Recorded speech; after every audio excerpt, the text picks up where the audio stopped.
Hello.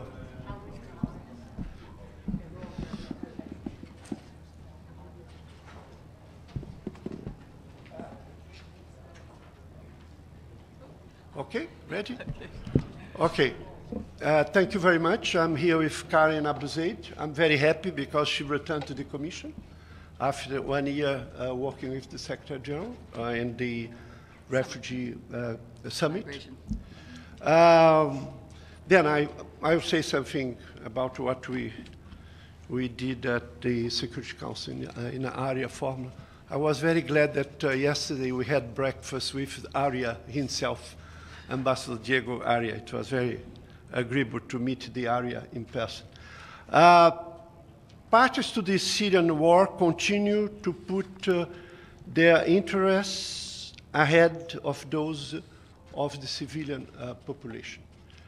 In fact, more often than not, they use military tactics that directly target civilians as a way to gain military advantage. The Commission found that all parties, we always repeat this, all warring parties committed violations during the siege and the fall of Aleppo. The siege eventually ended when the parties agreed to a so-called evacuation agreement that emptied eastern Aleppo of all the population. The siege of Aleppo is over, but what happened there is having repercussions across Syria. Several other evacuation agreements have taken place after Aleppo, resulting in tens of thousands of civilians moving to Idlib and western Aleppo province where they live in dire conditions. We have the impression that we are seeing in a slow motion something that will happen, a disaster that will happen in Idlib, and we are afraid that these populations being concentrated there, they are under serious risk about their lives.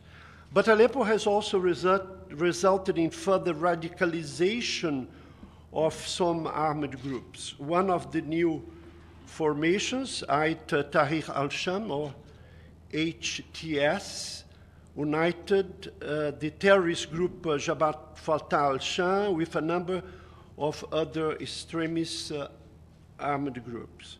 The presence of these groups in Idlib and western Aleppo raises serious concerns for escalation of hostilities in those areas, which puts at risk the evacuees now living there. We don't need a crystal ball to say that. In northern Syria, the fight against ISIL has resulted in the group losing control over significant swaths of territory.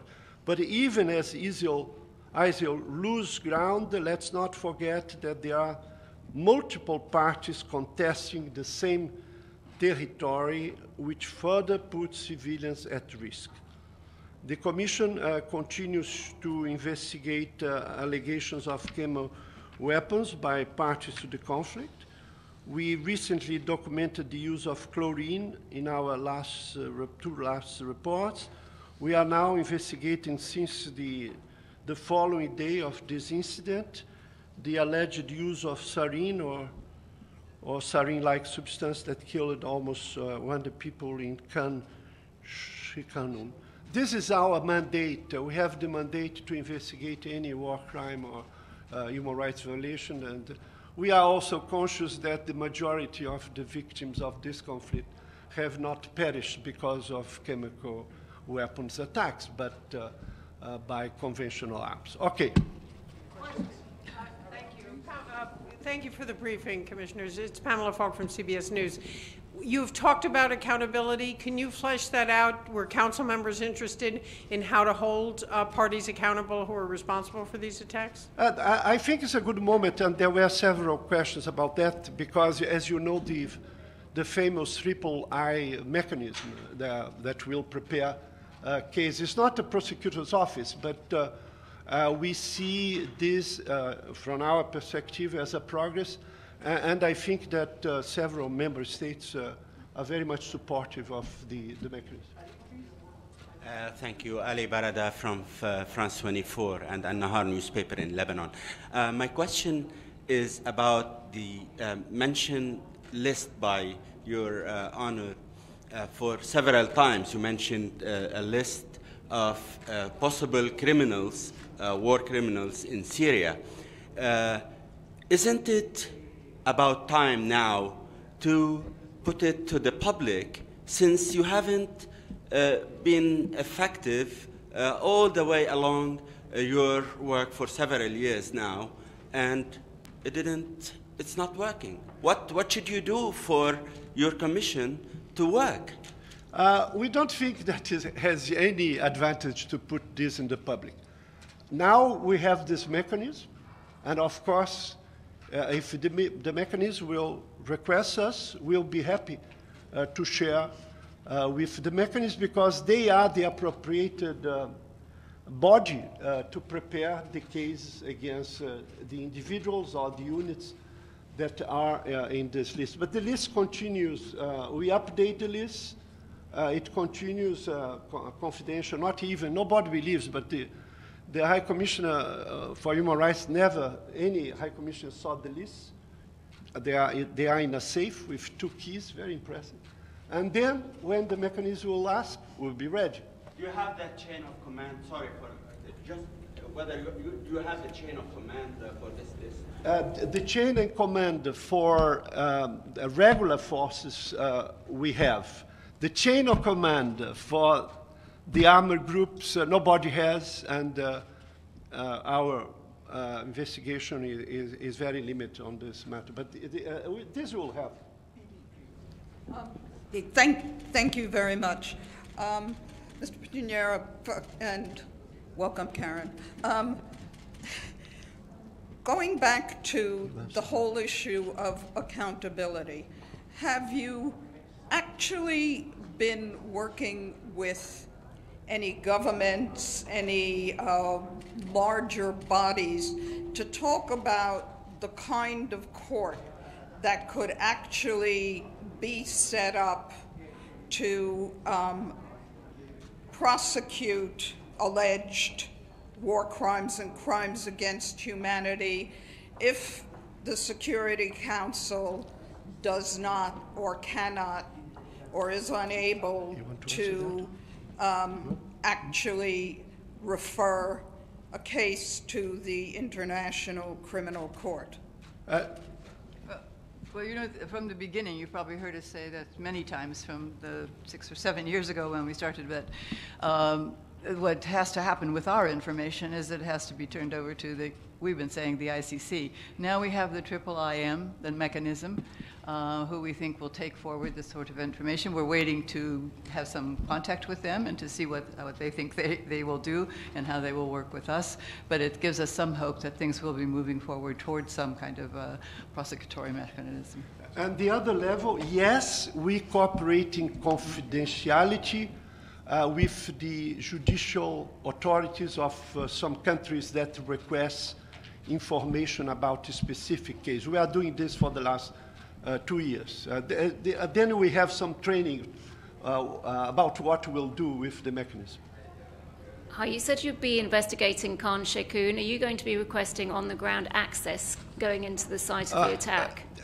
You know, the idea would be to have access, but we have sent note verbal to the Syrian government, but we don't have... Many times. Many times. Are you going to ask the Security Council to assist with this? The General Assembly, the Security Council, the permanent members, the elected members, we ask the support of everybody. But I like to say that the fact that we don't have access, this doesn't mean that we are going through the investigation. We talk to the victims, to the nurse, to the medical expert, the experts, the satellite imagery, and of course WhatsApp, Skype, mobiles. That is, we have, and perhaps if you are interested, I can say where we are. concerning this incident, okay? It's very concentrated. You know that between 6:40 and 7 a.m. on April 4, a series of airstrikes impacted Khan Sheikhoun. This is a consensus. These airstrikes coincided with the release of a chemical agent, likely sarin or sarin-like nerve agent, as the OPCW has yesterday revealed, killing close to 100 people, including 20 children. A second round of airstrike impacted that location between 11 and 12 the same day, impacting a medical facility that's important that was treating victims of the air attack.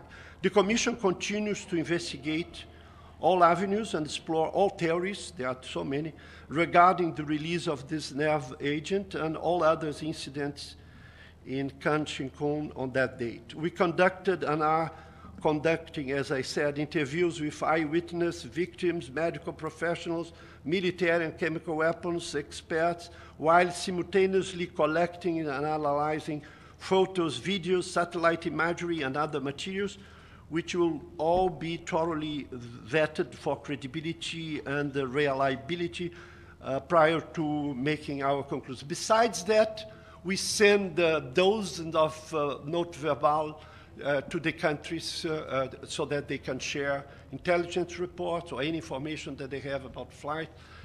Then the Commission doesn't work in splendid isolation. We work with all the bodies, like the GIM, that will go ahead with an independent investigation. Thank you. Excuse me, I'm next. I'm next.